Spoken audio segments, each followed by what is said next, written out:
Hello বন্ধুরা, তো আবারও সকাল সকাল গাড়ি নিয়ে বেরিয়ে পড়েছি পাকুয়া যাওয়ার জন্য। তো আমি এখন যাব 21 মাইল থেকে গ্রামের রাস্তায় ভেতরের দিকে। তো এটা দেখতেই পাচ্ছ 21 মাইলের রেল গেট। তো রাস্তা দিয়ে যেতে যেতে দেখতেই পাচ্ছ কত সুন্দর একটা ইটভাটা বন্ধ হয়ে পড়ে আছে এখন।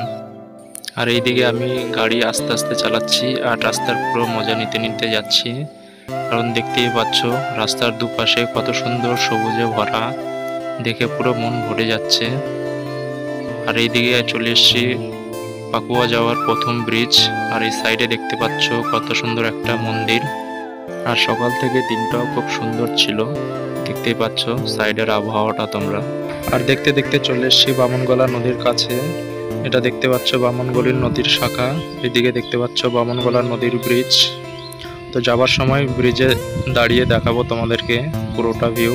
আর এইদিকে দেখতে দেখতে চলে এসেছি বামনগোলা স্কুল। সাইডে দেখতে পাচ্ছ কত বড় একটা মাঠ। আর এইদিকে দেখতে দেখতেই চলে এসেছি পাকুয়ার কাছে। এটা পাকুয়া ঢোকার আগে জলের ট্যাঙ্কি। তো এখন আমি চলে এসেছি পাকুয়াতে, পাকুয়া চিড়ার মিল। এটা দেখতেই পাচ্ছ চিড়া বানানো হচ্ছে এখন। তো এখান থেকে আমি এখন কিছু মাল নেব, নিয়ে বাড়ির দিকে যাব। তো এখন আমার মাল নেওয়া পুরো কমপ্লিট। এখন আছি আমি বামনগোলা স্ট্যান্ডে। আর এটা হচ্ছে বামনগোলা নদী। আমি এখন আছি বর্তমানে বামনগোলা ব্রিজের উপরে। এখন দুপুরবেলা, পুরো ব্রিজ ফাঁকা, কেউ নেই, পুরো একা আমি এখন। দেখো ব্রিজটা তোমাদেরকে ঘুরে দেখাচ্ছি। আর এদিকে আমার গাড়িতে লোড আছে চিড়া।